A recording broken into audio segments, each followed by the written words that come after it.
ನೀವೇ ಮಾಡಿದ ಅಲಂಕಾರದೊಂದಿಗೆ ನಿಮ್ಮ ಕಣ್ಣ ಮುಂದೆ ಕಾಣಿಸಿಕೊಂಡಿರುವುದಷ್ಟೇ ಅಲ್ಲ, ನಿಮ್ಮ ಅಭಿಷ್ಟವನ್ನು ಈಡೇರಿಸುವುದಕ್ಕೆ ಸಿದ್ಧರಿದ್ದೇನೆ ಮಕ್ಕಳೇ. ಆದಿಮತ್ಯಾಂಕರಹಿತಳಾಗಿ ನಿತ್ಯವಾಗಿ ನಿರಾಕಾರರಾದಂತಹ ನಾವು ಸಾಕಾರಗೊಳ್ಳುವ ಇಚ್ಛೆ ಮೂಡಿದಾಗಲೇ ತ್ರೈಮೂರ್ತಿಗಳಾದಂತಹ ನಿಮ್ಮ ಮೂವರ ಹುಟ್ಟು ಏಕತ್ವ ಬಹುತ್ವವನ್ನು ತಡೆಯುವುದೇ ಅದರ ಮೂಲ ಹುಟ್ಟು. ಸೃಷ್ಟಿ ಸ್ಥಿತಿ ಲಯಾದಿ ಕಾರ್ಯ ನಿರತರಾಗಿದ್ದು ಲೋಕಕ್ಷೇಮವನ್ನು ಕಾಪಾಡಿಕೊಂಡು ಬರಬೇಕೆನ್ನುವಂತಹ ಸೂಚನೆಯನ್ನು ನಾನು ಕೊಟ್ಟವಳು.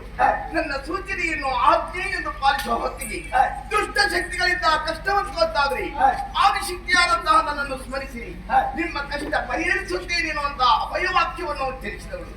ಏನು ಮಕ್ಕಳೇ ಇದು? ಎಲ್ಲವರೊಟ್ಟಾಗಿ ಕಣ್ಣೀರು ಸುರಿಸಿ ಪ್ರಾರ್ಥಿಸುತ್ತಿದ್ದೀರಾ? ಏನಾಯ್ತು ನಿಮಗೆ? ಏನಾಯ್ತು? ಮಾಲಿನಿಯ ಸುತನಾದ ಮಹಿಷಾಸುರ ಈಗಾಗಲೇ ಬ್ರಹ್ಮನಿಂದ ವರವನ್ನು ಪಡೆದು ಸ್ವರ್ಗ